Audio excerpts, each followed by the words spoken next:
ഇന്നലെ തൊട്ട് സിബിൻ വളരെ വളരെ ഡൗൺ ആണ്. അതായത് ലാലേട്ടന്റെ എപ്പിസോഡ് കഴിഞ്ഞപ്പോൾ മുതലാണ് സിബിൻ ഇത്രയും വീക്കായിട്ട് മാറിയത്. കരയുന്നുണ്ട്. സിബിൻ ആരോടും അധികം മിണ്ടാതെ ഒരു സ്ഥലത്തിരിക്കുകയാണ്. ലൈവിലാണെങ്കിൽ ശ്രീരേഖ വന്ന് സിബിൻ്റെ അടുത്തിരുന്ന് പറയുകയാണ്, എടാ നീയാണ് ബെസ്റ്റ് പ്ലെയർ, ശരിക്കും ഈ സീസണിൽ ബിഗ് ബോസിൽ കപ്പ് ഉയർത്താനുള്ള യോഗ്യതയുള്ള ഒരാളായിട്ട് എനിക്ക് തോന്നുന്നത് നിന്നെ മാത്രമാണ് എന്നൊക്കെ ശ്രീരേഖ പറഞ്ഞു കൊടുക്കുകയാണ്. ഇത്രയും ദിവസം വന്നതിന് ശേഷം ഇത്രയും സിബിനെ ഡൗൺ ആയിട്ട് കാണുന്നത് ആദ്യം തന്നെയാണ്. ശരിക്കും സിബിനെ ഇവിടെ നിൽക്കാൻ താല്പര്യമില്ല, എനിക്ക് മടുത്തു എന്നൊക്കെ പറഞ്ഞ് ഒന്ന് പുറത്തേക്ക് പോയാൽ മതി എന്നുള്ള ഒരു അവസ്ഥയിലാണ് സിബിൻ നിൽക്കുന്നത്. കാരണം ലാലേട്ടൻ്റെ വാക്കുകൾ അത്രത്തോളം സിബിൻ്റെ മനസ്സിനെ മുറിവേൽപ്പിച്ചിട്ടുണ്ട്.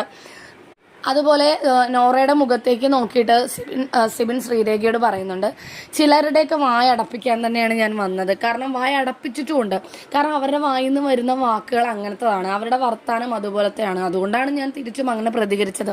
അല്ലാണ്ട് ഇവിടെ എല്ലാവരെയും നല്ല പിള്ളയാക്കിക്കൊണ്ടിരിക്കാം, അല്ലെങ്കിൽ എല്ലാവരോടും കൂട്ടുകൂടി സൗഹൃദം സ്ഥാപിച്ചിരിക്കാനൊന്നും അല്ലല്ലോ ഞാൻ വന്നത്. എനിക്ക് എൻ്റെതായ ഗെയിമില്ലേ, എൻ്റെതായ സ്ട്രാറ്റജിയൊക്കെ ഇല്ലേ, എനിക്കിത് എന്ത് കഷ്ടമാണിത്, എനിക്ക് അതുപോലെ ഒന്നും കളിക്കാൻ പറ്റുന്നില്ല. ഇതിപ്പോൾ എല്ലാവരുടെയും പ്രീതി സമ്പാദിച്ച് ആരോടും ഒന്നിനും പോകാതെ കളിക്കണമെന്നൊക്കെയാണോ പറയുന്നത്? എനിക്ക് അങ്ങനെയൊന്നും പറ്റില്ല, ഞാൻ ഇവിടുന്ന് പോയി തരാം എന്നൊക്കെ പറയാണ് കേട്ടോ.